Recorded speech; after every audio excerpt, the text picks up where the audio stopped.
হয়, আজি আমি বিশেষ সূত্ৰে গম পাওঁ ৰাষ্ট্ৰীয় বজৰং দল চিৰাং জিলা আৰু বঙাইগাঁও জিলাৰ বিশেষ সূত্ৰে গম পাওঁ যে 4খন গাড়ী লৈ 4খন ট্ৰাকত মানে মহ ভৰ্তিকৈ লৈ আহিছে। এটা গাড়ীত মোটামুটি 45-40কে মহ আছে আৰু এই মহৰ কোনো মানে বৈধ কাগজ পাতি নাই, বৈধ পাৰ্মিট নাই আৰু গাড়ী যিটো হয় মানে লিগেলি কোনো জানুৱাৰ বা কোনো যদি মানে জীৱ জন্তুক লৈ অহা হয় সেইটো গাড়ী চাৰিওফালে মানে ফাঁকা থাকিব লাগে, তাৰপিছত পেষ্ট থাকিব লাগে বতাহ সোমোৱাৰ কাৰণে।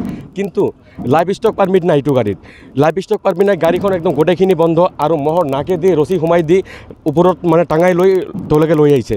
আৰু তেওঁলোকে সোধপোছ কৰাৰ পিছত এজন জেহাদীৰ নাম ওলাইছে, জেহাদী হাফিজুৰ বুলি কৈছে। এই হাফিজুৰে জড়িত আছে বুলি এই ড্ৰাইভাৰসকলে উল্লেখ কৰিছে, তেওঁলোকে মালিক বুলিও জনাইছে। আৰু আমি বিজনী টোল গেটত আহি এইটো ধৰাৰ ক্ষেত্ৰত বিজনী টোল গেটৰ কিছুমান গুণ্ডা বাহিনীয়ে আমাক আক্ৰমণ কৰে, ৰাষ্ট্ৰীয় বজৰং দলক আক্ৰমণ কৰিবলৈ চেষ্টা কৰে। আমাৰ শুনা মতে, মই ব্যক্তিগতভাৱে তেওঁৰ লগত পৰিচিত নহয়, কিন্তু শুনা মতে তেওঁৰ নামটো হয়, এই গুণ্ডাজনৰ নাম হয় কৰ্ণ। জয় শ্ৰীৰাম। ইয়াতে দেখিবলৈ কয় যে আপোনালোকে খেতি এখন একদম গাড়ী লৈ গ'লে হয় হয় প্ৰশাসনৰ হয় একদম কেনেকুৱা হৈছে কৰি আছে, প্ৰশাসনৰ হয় ঠিকে আছে। কিন্তু এতিয়া আমাৰ পৰিলক্ষিত কৰিব লাগিব, এতিয়া আমাৰ লক্ষ্য থাকিব যে প্ৰশাসনে গাড়ীখন লৈ এই মহকেইটাক কি কৰে। মহকেইটাক এই মালিকক সমজাই দিয়ে, নহয় এই প্ৰশাসনিক বিষয়াৰ মানে যিটো মানে পদ্ধতি আছে এই মহকেইটাক লৈ মানে চৰকাৰী পদ্ধতিত মহকেইটাক উদ্ধাৰ কৰে, নহ'লে আৰু নাকি এই গাড়ীৰ মালিকক বা এই মহৰ চিণ্ডিকেটৰ মালিকক গতাই দিয়ে। এইটো আমাৰ লক্ষণীয় হ'ব। অঁ, এইটো হ'ব পাৰে, কিন্তু আমি ডাইৰেক্ট নকওঁ। কিন্তু এইটো তদন্ত হ'ব লাগে। এই চিৰাঙৰ পৰাই এইটো চিণ্ডিকেট তদন্ত হ'ব লাগে। এইটো চিণ্ডিকেট বহুত ওপৰলৈকে যাব বুলি আমি আশা কৰি আছোঁ, বহুত ওপৰলৈকে যাব বুলি আমাৰ মানে এটা ধাৰণা।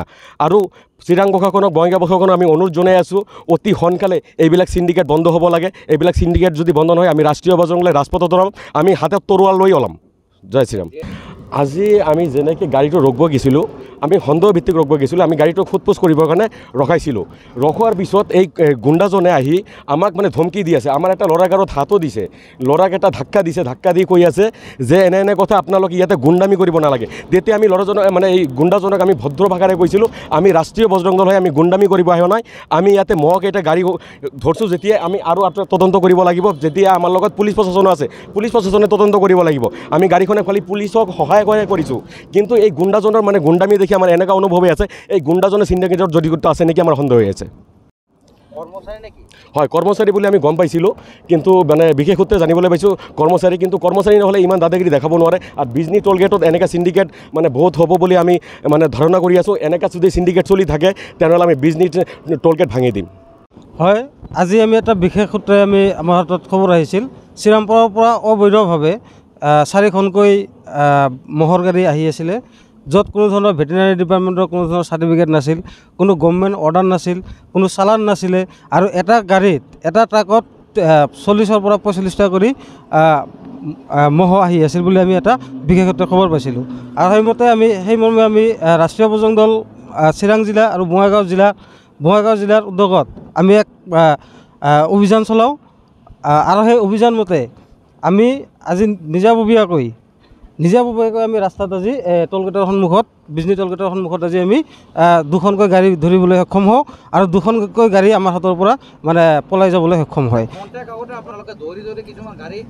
হয়, আমি যেতিয়া গাড়ী ধৰিবলৈ গৈছিলোঁ, আমাৰ সংগঠনৰ ফালৰ পৰা যেতিয়া আমি ৰাষ্ট্ৰীয় বজৰং দলে গাড়ী ধৰিবলৈ গৈছিলোঁ, তেতিয়া টোলগেটৰ চবেই নহয়, আমি গুণ্ডা বুলি কৈছোঁ, এজন ব্যক্তি আহি আমাৰ ৰাষ্ট্ৰীয় বজৰং দলৰ ৰাজ্যিক উপসভাপতি গোবিন্দ পালক আক্ৰমণ কৰাৰ কাৰণে চেষ্টা কৰিছিল, যাৰ তেখেতৰ নাম গোবিন্দ পাল, ৰাষ্ট্ৰীয় বজৰং দলৰ ৰাজ্যিক উপসভাপতি।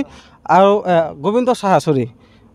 গোবিন্দ সাহা তেখেতক আক্ৰমণ কৰিবলৈ ধৰোঁতে আমি তাতে যে বাধা সৃষ্টি কৰিছিলোঁ। গতিকে টোলগেটৰ গুণ্ডা বাহিনীয়ে আক্ৰমণ কৰিছে। আৰু লগতে আৰু এটা বস্তু আমি জানিবলৈ পাইছোঁ, আমি এই মানুহখিনিৰ পৰা, যিখিনি আমাৰ ড্ৰাইভাৰৰ পৰা আমি এটা বস্তু গম পাইছোঁ যে আমি সুধিছিলোঁ বাৰ যে কোনে পঠাইছে বুলি। তেখেতে এটা নাম সুন্দৰ কৰি, আপোনালোকৰ হয়তো ভিডিঅ' ফুটেজতো আছে, তেখেতে এটা নাম কৈছে, হাবিজুৰ বুলি নাম কৈছে। গতিকে আমি সুধিব বিচাৰিছোঁ, কোন সেই হাবিজুৰ, এই দালাল কোন সেই হাবিজুৰ, তেখেতক অতি সোনকালে অসম পুলিচে গ্ৰেপ্তাৰ কৰক, অন্যথা আমি ৰাজপথত আহি আকৌ গাড়ী ধৰিবলৈ আমি বাধ্য হ'ম।